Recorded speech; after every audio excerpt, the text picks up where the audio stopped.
Well, life on the road's still difficult for the South Dakota men, and they had a couple of tough ones over the weekend at Denver and at Kansas City. Here to talk about that now is head coach Eric Peterson. And Eric, obviously, anytime you go to Denver, you have the environmental aspect of things to consider. But, oh, by the way, the Pioneers happen to be playing some really good basketball. You knew that was going to be a challenge, but what you got was one of the best games in college basketball. Yeah, it's a really good game for the fans and obviously a really good game for Denver. And when you lose that game, that's hard to swallow some of the things that happened late.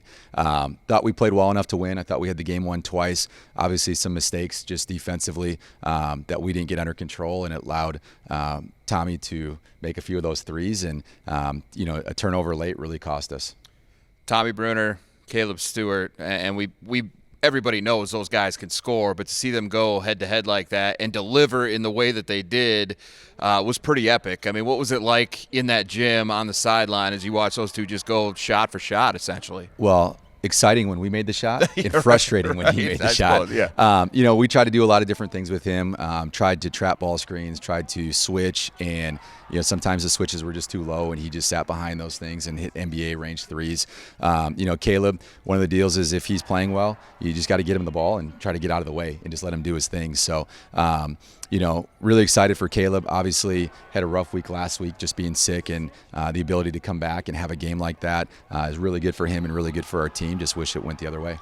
When you've got a guy locked in like he is, I mean, what's that like as a coach, just to, as you said, get him the ball, feed the hot hand, right? But at the same time, I mean, everybody in the gym knew where it was going, and he still kept doing it. Yeah, I'm not sure I've ever had a player score 44, right, and have a performance like that. I think the credit goes to his teammates, too, for getting him the ball, right, and in those situations where he can score. So it's a team effort for him to get 44. And I told our team after the game, sometimes it's Kaleb. Boston had a 30-point game. Paul had a 26 or 27-point game at San Diego. So it could be anybody. That night it was Kaleb, and we know Caleb's a great scorer for us. So got him the ball in good situations.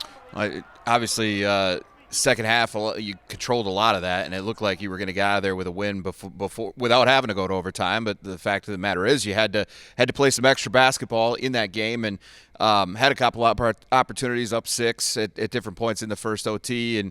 And what was it that just you weren't able to quite just put them away? Yeah, I would say, to finish the game, it was fouls. We just fouled away too much. I think we fouled 17 times in the second half, which just gave them easy free throws, right, to try to chip back in that game. And we just couldn't make that major run to put it away when you foul like that.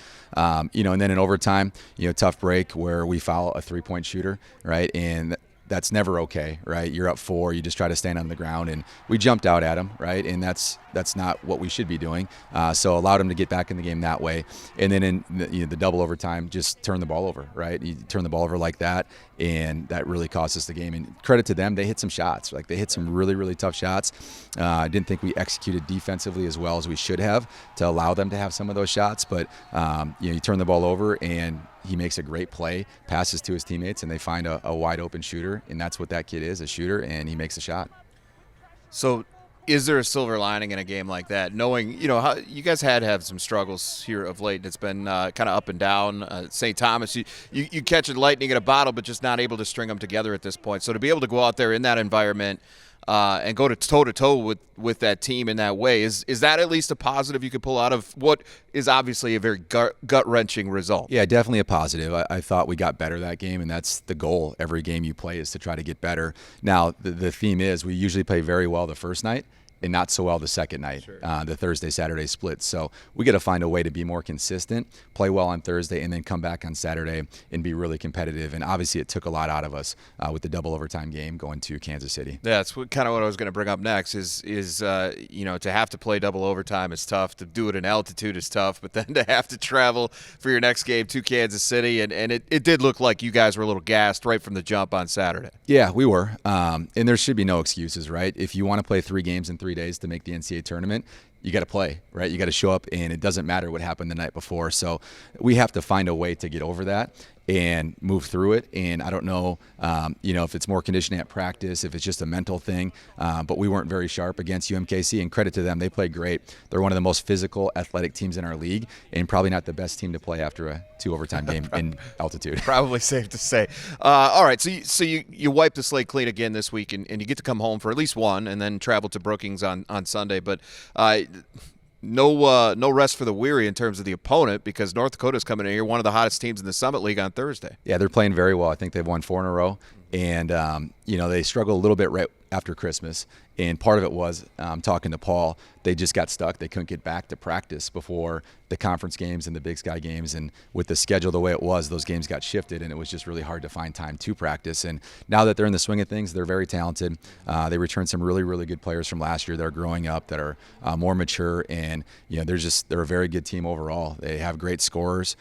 They're really talented, and they're playing defense.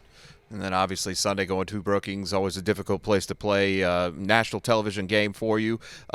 Just heightens the rivalry that much more, certainly. But certainly you guys, after dropping the first decision here against South Dakota State just a week and a half ago or whatever, get a chance to right that a little bit. Yeah, we have to make some changes. We didn't play well. Obviously, Kaleb was out, and it looked like he hadn't practiced in a week, and he's a little rusty that way. We haven't been very good there. I think we've won once in the last, over 10 years, and that was during COVID when there was no fans. So we know it's a challenging place to play. I expect us to play much better, and I expect us to be full strength. All right. Well, good luck to you this week, and we'll see how it goes. Thank you. Go Yotes.